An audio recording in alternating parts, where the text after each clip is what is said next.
ప్రభువైన యేసుక్రీస్తు నామములో మీకు సమాధానం కలుగునుగాక. షలోం. ఈ ఉదయకాల సమయం కొరకు కీర్తనలు 4వ అధ్యాయము 1వ వచనము. నేను మొరపెట్టునప్పుడు నాకు ఉత్తరం ఇమ్ము. దేవుని నామానికి స్తోత్రం కలుగునుగాక. నీవు నాకు మొరపెట్టుము, నేను నీకు ఉత్తరం ఇచ్చేదనని దేవుడు వాగ్దానం చేస్తూ ఉన్నాడు.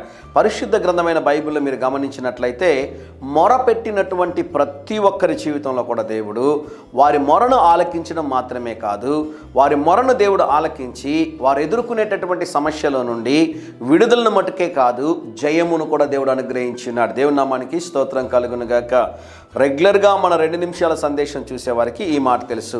మొర అనగా మూలుగులతో కూడుకున్నటువంటిది. అంటే ఒక కార్యము జరగాలని, ఒక ఇబ్బందులో ఉన్నటువంటి సందర్భంలో, సమస్యల్లో ఉన్న సందర్భంలో ప్రభు పాద సన్నిధిలోనికి వచ్చి, ప్రభు నాకు సహాయం చేయండి, ప్రభు నాకు సహాయం చేయండి, మీరు తప్ప నాకు వేరొక దిక్కు లేదు ప్రభు, నీ వైపు నా చేతులు ఎత్తుతున్నాను ప్రభు అని దేవుని సన్నిధిలో గోజాడి ప్రార్థన చేసేటటువంటి పద్ధతినే మొరపెట్టుట అనే వాగ్దానము బైబిల్ గ్రంథంలో మనం చూస్తూ ఉన్నాం.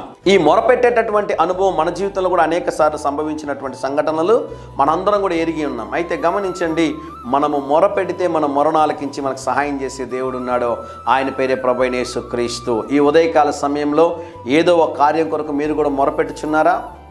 దేవుని సన్నిధిలో ఎదురు చూస్తున్నారా? దేవుని సహాయం కొరకు దేవుని వైపు మీ చేతులు చాపి ఉన్నారా? దేవుని సేవకుడుగా ఒక మాట చెప్తున్నాను, ప్రభు మీకు సహాయము చేయునుగాక. ధైర్యంగా ఈ దినాన్ని ఎదుర్కోండి. దేవుని సన్నిధి మీకు తోడుగా వచ్చునుగాక. ప్రియ పరలోకపు తండ్రి, ఈ దినం మా ప్రియులు తలపెట్టుచున్న ప్రతి కార్యములో నాయన వారి మొరను మీరు ఆలకించి ఒక అద్భుతము చేయమని యేసు నామములో ప్రార్థిస్తున్నాము తండ్రి.